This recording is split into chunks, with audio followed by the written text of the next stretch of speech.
All right, we would like to welcome Sarah Parker Allen. She is a management analyst with the Department of Public Service, and because she's in an office environment, she really can't get down and boogie the way she would really like to during the day. However, at home, she is pleased to report that she puts the MP3s on shuffle and has a party almost every night. A party with the Mormon Tabernacle Choir and BBC's recordings of 400-year-old orchestra pieces? But who's counting? Okay. Please welcome Sarah Parker Allen. Everything I didn't need to know, I learned from Top 40.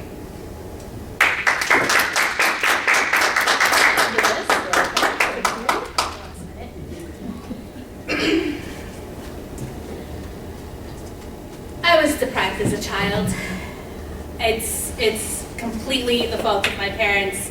They neglected my cultural education in a profound way that I've yet to fully recover from. You see, while other children my age were dancing along to Madonna and the Bangles and Bananarama, and later on, New Kids on the Block, MC Hammer, some Mariah Carey, a little bit of Michael Jackson. No, see, that's not how it went down in my household.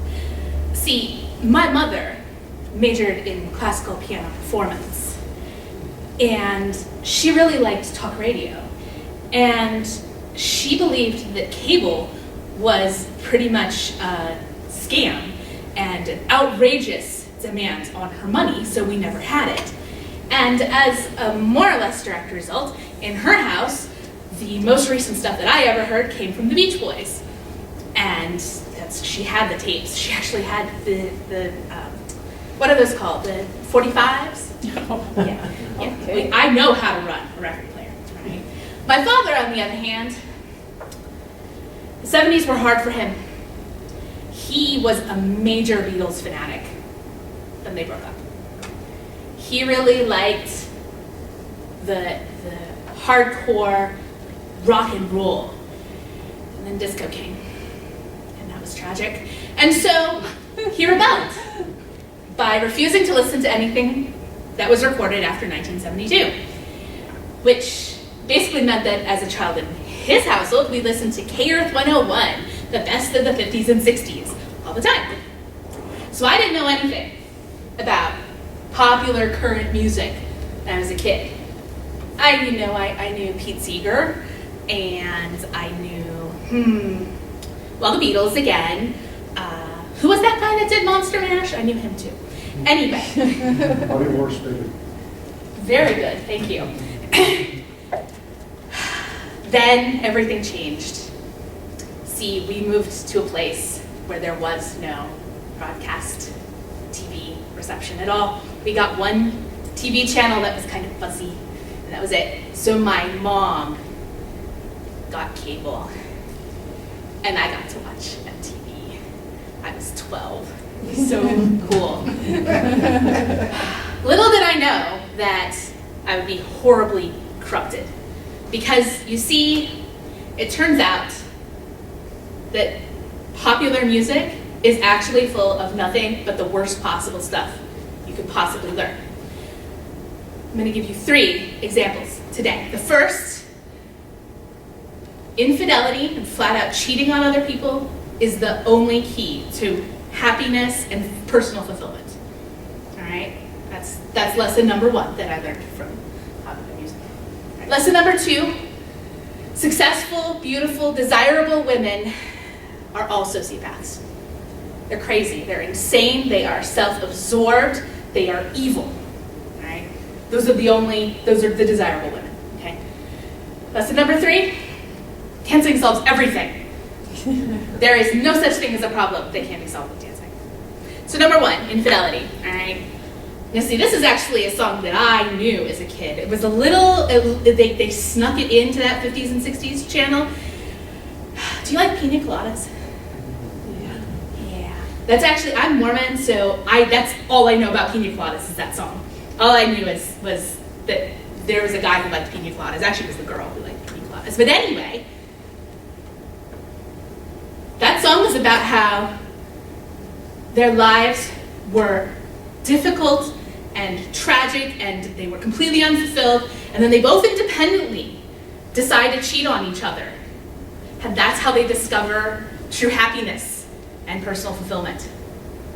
All right, now see, that's just one example, but there's lots more. There is actually a very popular country song, which is called, seriously, You Can Take My Husband, But Leave My Man Alone. Yeah. I don't even, that was in the top 10 of country songs forever, okay? The thing that I want to remind you all of is that song about pina coladas basically killed that guy's career because people love that song so much, that's all they want to hear him sing.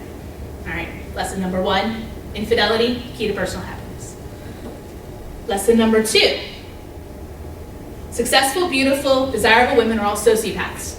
All right, sociopath means that you're entirely focused on your own needs at the complete expense of everyone else's and you have no empathy.